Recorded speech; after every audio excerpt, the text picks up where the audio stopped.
This is the Music History In-Depth podcast for September 18th through the 24th.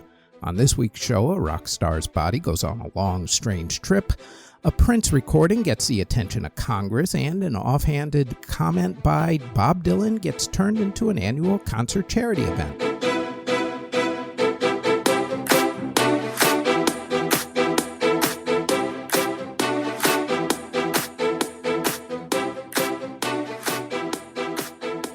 We're going to start off this podcast this week with a couple of passings. This first one concerns someone who gets spoken about a lot on the In-Depth podcast because, well, according to myself and an awful lot of people, he is actually the greatest guitarist who ever lived. Most people consider Jimi Hendrix, Eric Clapton, and Eddie Van Halen to be the three greatest guitarists ever. You decide the order. For me, it's Jimi Hendrix. Since we've gone on at length about Jimi and his entire life on this podcast series, and there's still another time to discuss him in December when his iconic song Purple Haze was written, we're only going to briefly touch upon his death because it happened this week in music history. On September 17, 1970, Jimi Hendrix was with his girlfriend, German figure skater Monika Dannemann at the time. According to her report, they hung out. She made dinner for him, and she drove him to hang out with a friend at 1:45 a.m. on the 18th, before picking him up at 3 a.m. and driving him back to their place. She said that they hung out until about 7 a.m. and went to sleep. She woke up around 11 a.m., but found Jimi unresponsive but awake and called the paramedics at 11:18 a.m. He was taken to St. Mary Abbott's Hospital, where doctors pronounced Jimi Hendrix dead at 12:45 p.m. The coroner report said that Jimi had choked on his own vomit before dying from asphyxia. Dannemann said that Jimi had taken medication in order to sleep, but took way too much of it. The death of the iconic greatest guitarist who ever lived, Mr. Jimi Hendrix, September 18th, 1970, at the age of 27. This second death will not be a brief one. It is both sad and at the same time really bizarre, especially the aftermath. You'll get what I mean in a few minutes. Graham Parsons was a singer-songwriter and multi-instrumentalist who was in a few different bands, including the International Submarine Band, the Byrds for one album, and the Flying Burrito Brothers. He famously left the Byrds either due to his opposition to the group going to apartheid South Africa and playing for segregated audiences, or because he wanted to hang out more with his good friend Keith Richards of the Rolling Stones, depending on whose story you go with, I guess. Back in the early 1970s, Graham had a serious substance issue. Actually, a lot of serious substance issues, which waxed and waned depending on the year. While he was with the Flying Burrito Brothers, he visited Joshua Tree National Monument and fell in love with the place. He visited the place a lot as the years went on. During a funeral service for a friend, he told his road manager at the time, Phil Kaufman, that if he should die an early death, he did not want to be buried in the ground. Instead, Graham wanted to be cremated and his ashes spread in the desert of Joshua Tree. All that according to Phil Kaufman. In 1973, while working on what became the 1974 album Grievous Angel, Phil convinced Graham to take a break and to go out to Joshua Tree yet again. Graham took his assistant, Michael Martin, Michael's girlfriend, Dale McElroy, and Graham's new girlfriend, Margaret Fisher, who was actually Graham's high school sweetheart who had rekindled their relationship. There was a slight issue of Graham being married at the time, but apparently his wife was going to get served with divorce papers while Graham was in Joshua Tree. At least that's according to Graham's lawyer. Margaret flew out from San Francisco to meet the other three who were going in Graham's new Jaguar, and they all stayed in room 8 at the Joshua Tree Inn. During the day, Graham went out into the desert to be at peace and commune with nature. Or something like that, I guess. At night, they all hit the local bars where Graham would sit in with the band. Everyone was partying just a little too hard, except for McElroy. On September 18th, Michael went back to Los Angeles to get some more substances from his supplier, while Graham and the ladies went out to the bars. That night, Graham and his girlfriend took a substance from a woman that they really should not have. Graham somehow ended up in room 1 of the hotel, where he reacted really badly to what he had taken.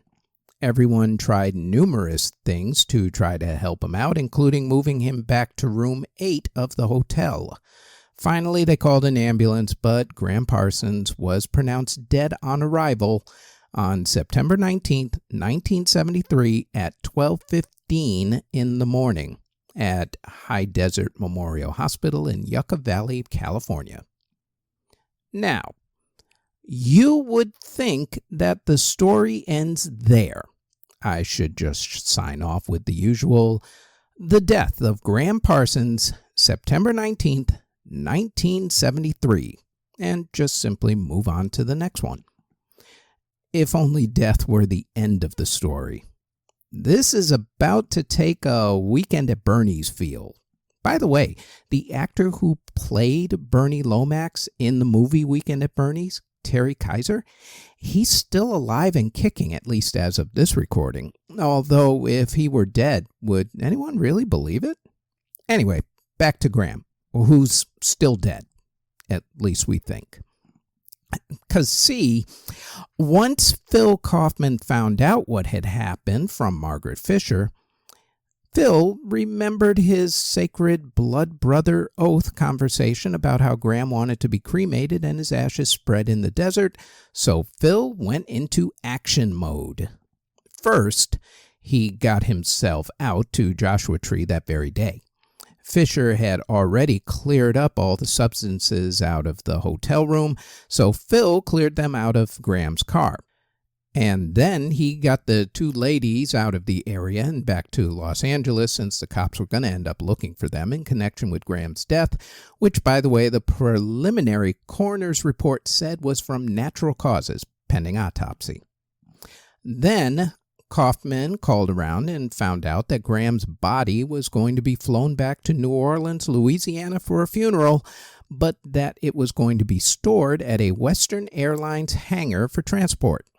Kaufman and Martin then got dressed up as funeral parlor workers, where they got the outfits from, who knows, and took Dale McElroy's 1953 Cadillac hearse to the airport. Yes, you heard that correctly. Martin's girlfriend had a hearse. How fortunate was that? Also, now would be a good time to interject that the guys were kind of drunk when this all went down. Okay, anyway, when they arrived at the hangar in funeral outfits and whatnot, they told the worker there that Graham's family arranged for them to pick up the body. The clerk didn't see any names on the paperwork, but figured that it was some last-minute paperwork glitch, so the worker released Graham's body. When Kaufman signed for the body, Kaufman actually signed the name as Jeremy Nobody. Apparently that wasn't even noticed. All right, we're good here. We've got the body, and that's the end of the story, right? Wrong. As luck would have it, a patrol car pulled up behind the hearse and blocked it in. Kaufman asked if the cop could move the car so that they could load Graham's body into the back of the hearse. The cop obliged and then helped them put Graham's body into the back of the hearse once he moved. Kaufman was so nervous and when he drove away that he ended up driving right into the hangar wall, with the cop still standing there. The cop still let him leave. Did we mention that Kaufman and Martin were still drunk? In any event, once they got the hearse out of the airport, they hightailed it to Joshua Tree. Kaufman and Martin then took Graham's casket out to the middle of the desert, opened the casket, raised a glass to their fallen comrade, and then poured 5 gallons of gasoline onto the body and lit it on fire, giving Graham a Viking funeral.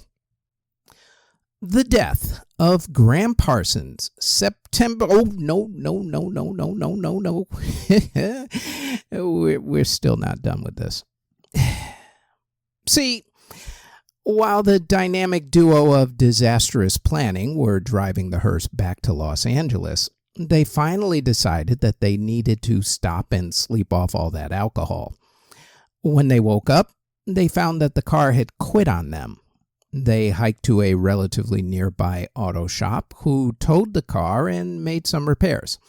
Then they were on their merry little ways until they somehow got involved in a car pileup and rear-ended another car. When cops arrived to sort out the mess, they noticed all the beer cans in the car, noticed the fellas were still a little drunk, and put the two of them in handcuffs. When the cops pushed the two to the side and got back to helping out the other victims, they had figured that they would get back to Kaufman and Martin afterwards. After all, it wasn't like those two were going to go anywhere, right? I mean, they're in handcuffs and they have a damaged car. They're not going to go anyplace. Oh, yeah, they were. See, Martin knew how to get out of a pair of handcuffs, which he promptly did, and while the cops had their backs turned, he and Kaufman got away. Since the cops didn't take either of Kaufman's or Martin's IDs, the cops at first didn't even know who they were looking for. Plus, they were probably way too embarrassed that the two guys escaped on their watch, out of handcuffs no less. Meanwhile, back at the Hall of Justice, or in this case, at the airport, the guys at Western Airlines finally figured out that they had released Graham's body to the wrong people. A description was released of the vehicle and the two men, one of whom was named Jeremy Nobody. Back at the ranch, or Joshua Tree, a group of campers noticed a fire that was burning out in the desert and called the authorities. When park rangers got there, they found a Western Airlines bag next to the casket. Disastrous planning, as I said. Graham's body was not completely cremated, though, as there was still 35 pounds worth still uncremated. Ew. Witnesses said that they noticed a hearse driving away. One ID led to another, including that car crash site, and Kaufman and Martin were finally found, arrested for grand theft, and put in handcuffs that Martin could not get out of this time. So, what happened next? All right, let's start with the victim, as it were, Graham, whose mostly burned body was finally returned to New Orleans and was given a proper burial at Memorial Lawn Cemetery. His tombstone reads, quote, "God's own singer," end quote.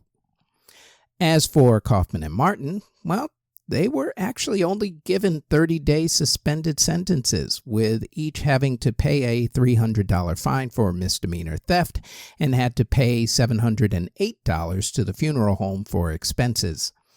Kaufman held a fundraiser, by the way, to help raise the funds to pay for his little misadventure of theirs. As far as Joshua Tree goes, well, it's, as they say, complicated. First, the site of the actual Viking funeral. It is not on any map, nor do the park rangers tell you exactly where it happened. Rangers can tell you the story about what went down if asked. The traditional pilgrimage spot, though, is to go up to what is called Cap Rock, where people leave memorabilia and such. The actual spot, though, is probably about a quarter of a mile away from Cap Rock, and the rangers aren't telling you where that is. As far as room 8 of the Joshua Tree Inn, you can actually still rent it if you are so inclined. Two things about it, though. First, you have to request it way ahead of time. No walk-ins. It's that popular a thing to do. Second, the only furniture that is still there from that fateful night in 1973 is a mirror. If you think that this story is so bizarre that someone should have made a movie about it, they did. Kaufman wrote about it in his memoir, Road Mangler Deluxe. Then the story was turned into the 2003 movie Grand Theft Parsons, starring Johnny Knoxville, Christina Applegate, Robert Forster, Michael Shannon, and, somewhat appropriately, Phil Kaufman, who had a bit part as a handcuffed felon.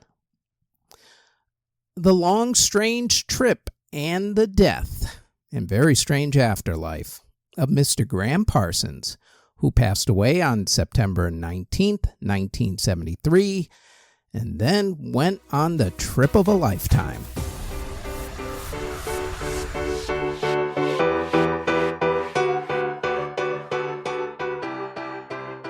Before we continue, we'd like to tell you about the Music History Today podcast, where we go over the events that happened on that particular day in music history. The Music History Today podcast drops every single day, including weekends, on this podcast network. Now, back to the Music History In-Depth podcast. If you have been listening to this weekly podcast series here, then you already know how much I detest censorship, especially in music and book burnings, etc., etc. You also know that I usually do not get too political on here unless music and politics end up colliding with each other. After all, you've got tons of politics podcasts out there. Everybody wants to spout their opinion off about something or other. This isn't the place for that. However, a couple of months ago on this podcast, I told you about the 2 Live crew being arrested and tried on obscenity charges for their song, Me So Horny, and a record store owner being arrested and tried for selling a minor the 2 Live crew's album, As Nasty As They Wanna Be, in Florida. This week in music history, the event that brought about those events took place, and also started my extreme hatred of music censorship. Oh, and I should also note before I start up that for the record, I am neither a Republican or a Democrat. I am a registered moderate independent. So I'm not going to bend this story in either direction because honestly, both political parties were at fault on this one. As with everything having to do with music history, you have to put it into the context of its times. Back in the 1980s, conservatism was king. Ronald Reagan was president, and far-right Christian conservative groups like the Moral Majority had their say with policies in the United States. Even the Democrats were basically conservative light, let's say, except for standouts like Senator Edward Kennedy of Massachusetts. One day, Democrat Tipper Gore, the wife of then United States Democratic Senator, eventual Democratic Vice President, father of the Earth, and inventor of the Internet, Al Gore. I say father of the Earth and inventor of the Internet sarcastically because that's what he said he was. Anyway, Tipper was listening to the radio with her kids when the song Darling Nikki from Prince came on, from, of course, the 1984 film Purple Rain, and the classic album that came from it. Tipper was appalled, and of course, being the wife of the senator, she decided to use her power and political connections as the wife of a senator to do something about all that filth on the radio. I mean, it's just nasty. She, along with Republican Treasury Secretary James Baker's wife, Susan Baker, Washington, D.C. power realtor Raymond Hauer's wife, Pam Hauer, and Washington, D.C. City Council Chairman John Sivius's wife, Sally Sivius, they all founded a group called the Parents Music Resource Center, or PMRC for short. This was back in May of 1985. This group received support not only from conservatives, but also liberals, or at least so-called liberals at the time. In the end, 22 people joined their organization. They also received financial support from Coors Beer's owner, Joseph Coors, who also gave them offices at one of his buildings to work out of. Strangely, or maybe not so strangely, they also received financial support from musicians. Among them was lead singer Mike Love of the Beach Boys, whose group only 2 years earlier was banned from performing on the National Mall in Washington, D.C. by then Secretary of the Interior, and brilliant dude that he was, James Watts, because according to Watts, the Beach Boys would attract, quote, the wrong element, end quote, to the mall. If you ever needed another reason to not like Mike Love, let his support for censorship of other artists be it. The hypocrite that he was, and still is actually. Anyway, the main objectives of the PMRC was to make the record labels put parental advisory labels on anything that the PMRC deemed offensive, to have those records sold from behind the counter, or worse, to not have them sold at all, as Walmart eventually did, to make TV stations not play the music videos from those songs, and to pressure record labels to, quote, reassess the contracts of musicians who performed violently or sexually in concert, end quote. In other words, to cancel them, to deprive these artists, whichever artists, Christian groups, and others judged as acting in this manner, of making a living. Think of it as official censorship and cancel culture all rolled up into one. See, kids? When I say that cancel culture has been going on for decades, I really do mean that cancel culture has been going on for decades. And yes, both Republicans and Democrats do it. There's your unity speech for this week. Let's move on. To start the process off, the PMRC put pressure on the record labels to put out a rating system for music, much like movies had. Then, the group put out a list of songs called the Filthy 15, which were 15 songs that they thought were obscene. The songs, which they didn't like because of sexual content, were Prince's, of course, Darling Nikki, Sheena Easton's Sugar Walls, which coincidentally was written by Prince, Judas Priest's Eat Me Alive, Vanity's Strap-On Robbie Baby, AC/DC's Let Me Put My Love Into You, Madonna's Dress You Up, okay, whatever, Wasp's Animal, Cyndi Lauper's She Bop, and the Mary Jane Girls with In My House. Songs dealing with violence were Motley Crue's Bastard and Twisted Sister's We're Not Gonna Take It. Def Leppard's High and Dry and Black Sabbath's Trashed made the list because of, well, drug and alcohol use. Songs that dealt with the occult were Merciful Fate's Into the Coven and Venom's Possessed. Why no rap music, you say? Well, that's simple. Rap didn't hit the mainstream at that point. In fact, it wouldn't hit the mainstream in full force until the next couple of years when Run DMC and the Beastie Boys broke through. Otherwise, I am pretty sure that rap music would have been included in this little censorship party of theirs.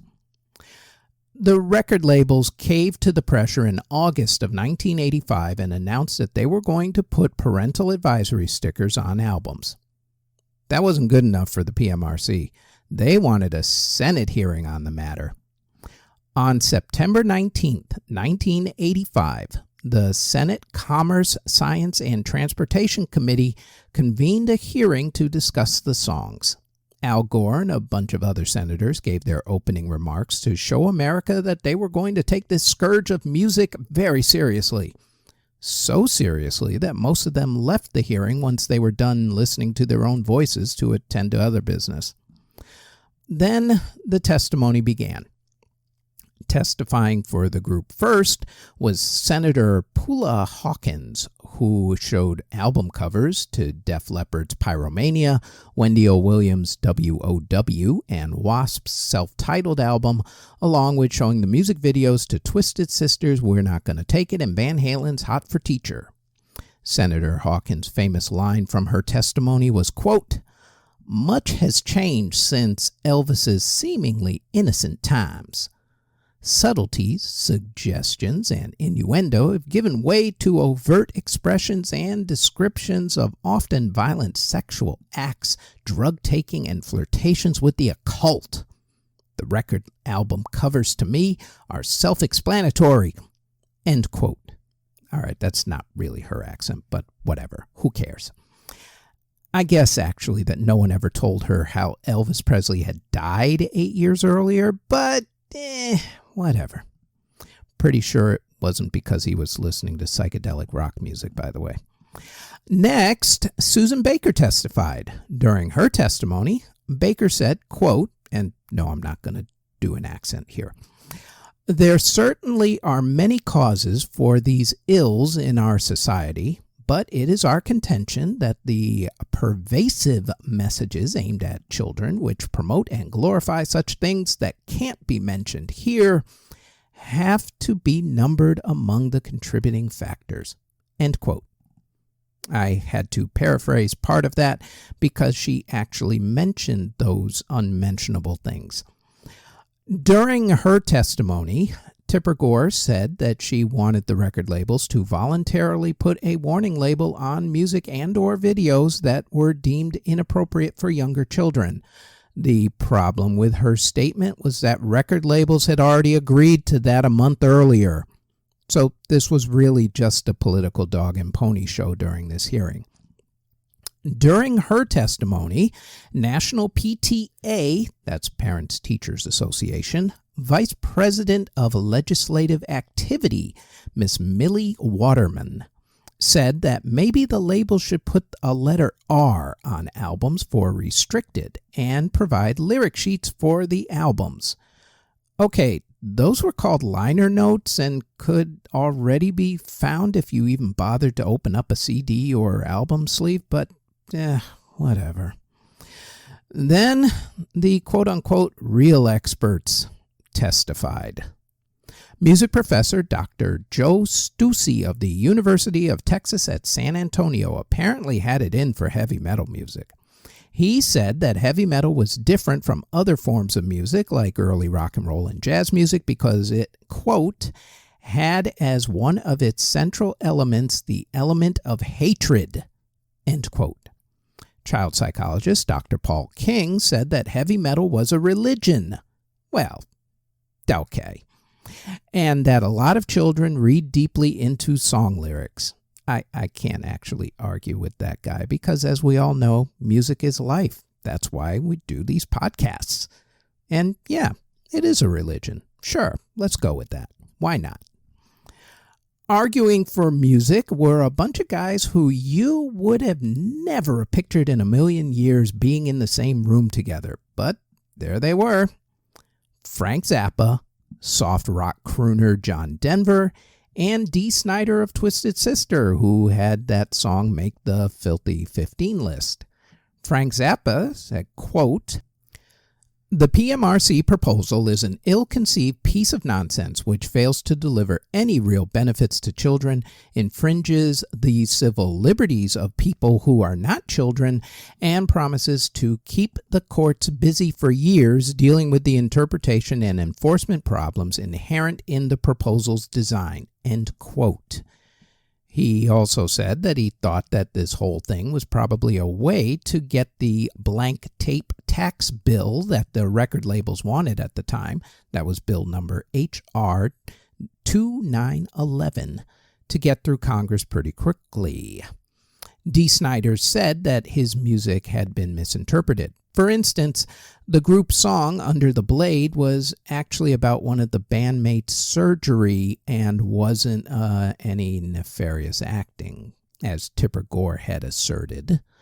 As Dee Snider put it, quote, "The only bad things in this song is in the mind of Ms. Gore.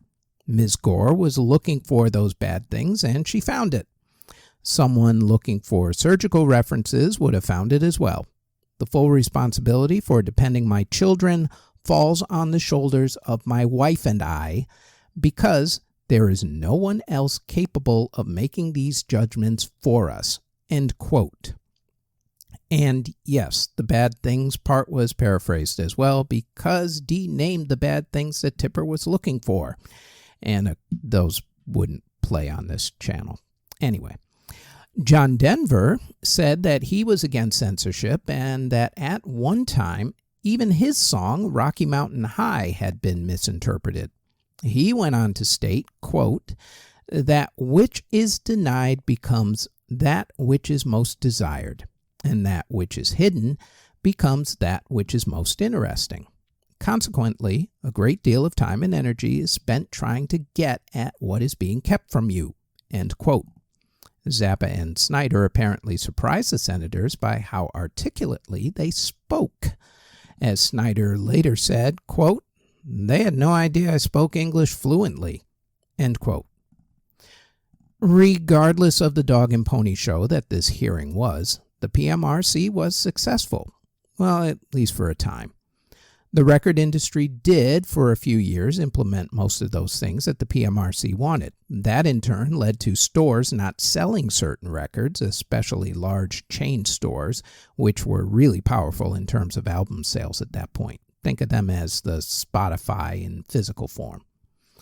Those that did sell those albums were faced with obscenity charges if a kid under 18 bought a record somehow.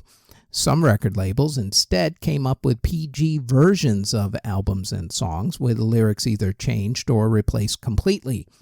Of course, musicians were extremely upset and took it out in song.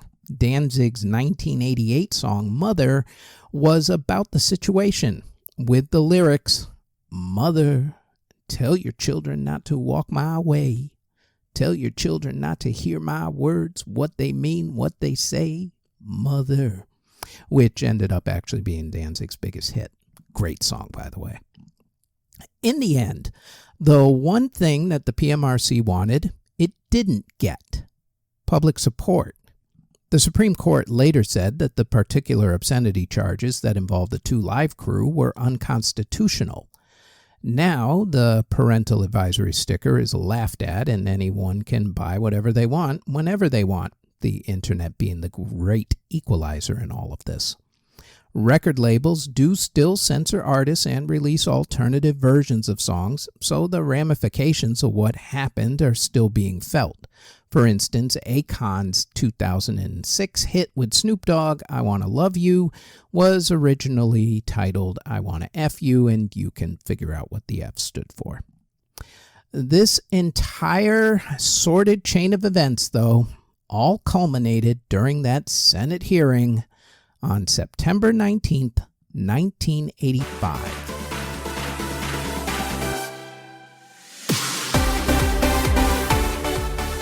If there is one thing that came out of the Live Aid concerts, it was that it kicked off a host of charity albums and concerts themselves. In fact, Live Aid was the catalyst for this next topic.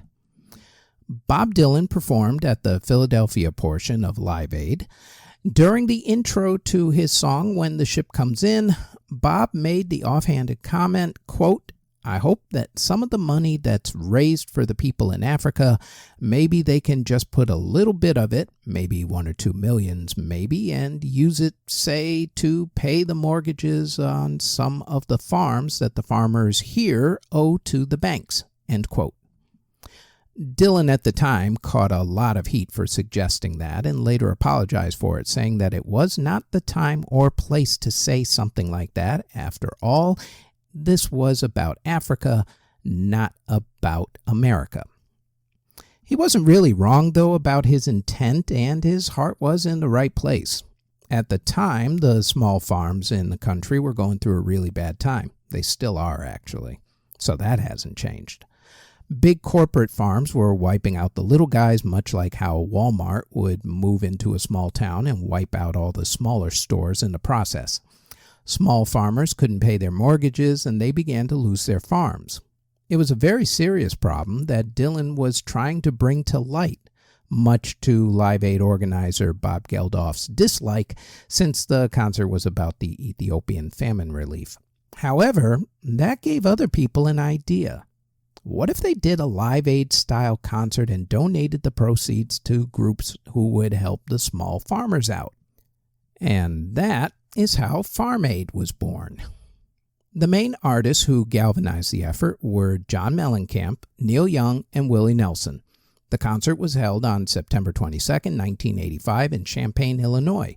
The lineup had a decidedly country and folk feel to it.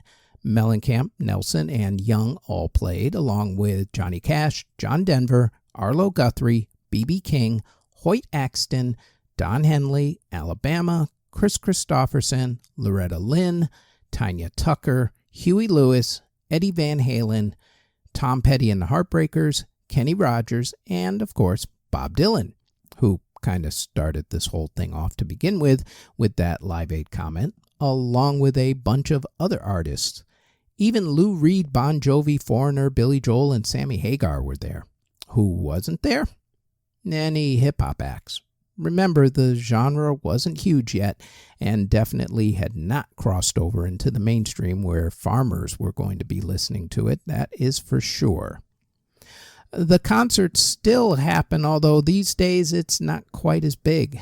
I'm not sure why, since the need is actually still there. Small farmers continue to get squeezed to this very day. But at least they found some small help in a big way when the first Farm Aid concert happened on September 22nd, 1985. Before we move on to the final bit of this, we should note a very sad event in music history this particular week. On September 21st, 2011, the iconic alternative rock band REM announced on their website that they were breaking up. Sad event indeed. Now, we are going to briefly celebrate 3 birthdays after that sad announcement. These 3 legends were all born on the exact same date, September 23rd, although they were all born in different decades. All 3 of them are and were giants in their respective fields. All 3 we've spoken about at length on other podcasts, so we are only going to briefly mention them here. The first one was born on September 23rd, 1949 in Long Branch, New Jersey to a bus driver dad and a legal secretary mom. It was in New Jersey where he plied his trade, playing clubs on the Jersey Shore. He was signed to Columbia Records by legendary record executive Mr. Clive Davis. He gained critical success at first before commercial success, as his first album bombed, but was well received. Soon after, though, through hard work and concerts, side tip, if you ever go to one of his shows, take the day off and the day after off and sleep all day because you're going to be up all night. He gained a massive following until he finally broke through with the album Born to Run, and he's been pretty much unstoppable ever since. The man with 3 hours plus concerts, even at his age of over 70 now. The man whose first nickname was the Doctor, but now they all call him the Boss. Or, if you're at one of his shows, Bruce! Mr. Bruce Springsteen. Born September 23rd, 1949. This next legend was born on September 23rd, 1930. He was an American singer-songwriter, composer, and musician. In the 1950s, he signed with Atlantic Records, where he achieved major success by combining soul, gospel, and blues. He switched record labels in 1960, and in 1962, his album Modern Sounds in Country and Western Music helped to bring country music into the mainstream. The man that Rolling Stone has at number 10 on its greatest artists of all time list. The man nicknamed the Genius, Mr. Ray Charles, born September 23rd, 1930. This last legend was born on September 23rd, 1926. He was a jazz saxophonist and composer. He played bebop and helped to introduce modes into jazz.